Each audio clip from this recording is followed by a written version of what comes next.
જય માતાજી। આપણું તેલ ગરમ થાય છે। હવે આપણે તેલ ગરમ થઈ જાય એટલે આપણે તેમાં રાઈ નાખશું। તેલ ગરમ થઈ ગયું છે, રાઈ આપણી ફૂટવા માંડી છે। રાઈ ફૂટી ગઈ છે। હવે આપણે લસણ નાખશે। એ ઝીણું છે, ઝીણું મોરી નાખીએ છીએ લસણ।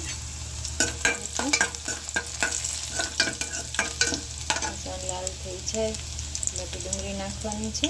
લસણ લાલ થઈ ગયું છે, આપણે ડુંગળી નાખી દીધી છે। આપણે ચડવા દઈશું। આપણે લીલા મરચાં નાખી દઈશું। તે મશીનમાં સુધારેલા છે, ડુંગળીનું મશીન છે તેમાં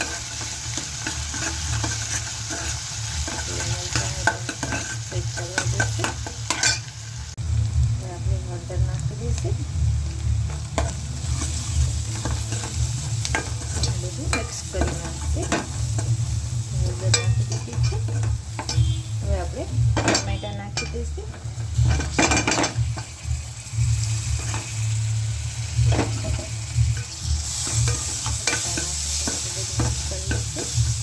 ટમેટાને આપણે થોડીક વાર ચડવા દઈશું।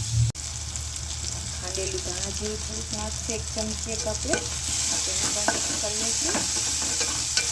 આપણા ટમેટા ચડી ગયા છે। હવે આપણે જે આપણી વધેલી ખીચડી છે ને ભાતની, તેને આપણે મિક્સ કરી લઈશું।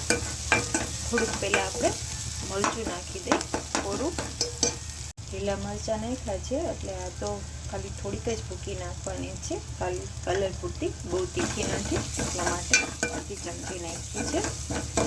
હવે આપણે આપણી બચેલી ખીચડી જે છે સાંજની, તેને આપણે મિક્સ કરી દઈશું।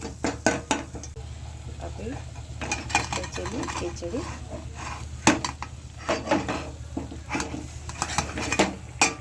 હવે તેને આપણે હલાવી નાખશે। આ રીતના બધું મિક્સ કરી લીધું છે। હવે આપણે મીઠું નાખવાનું બાકી છે। મીઠું આપણું ખીચડી પહેલેથી જ બનેલી છે એટલે એમાં હોય એટલે આપણે થોડું નાખવાનું છે મીઠું, જેનાથી ખારી ના થઈ જાય। મીઠું નાખ્યું છે અને આ ધાણા ભાજી નાખી છે। જે આપણે મેગી મસાલો નાખવાનો છે, તે થોડોક મેગી મસાલો નાખ્યો છે અને હવે આપણે તેને હલાવી લઈશું। આપણી ખીચડી તૈયાર છે।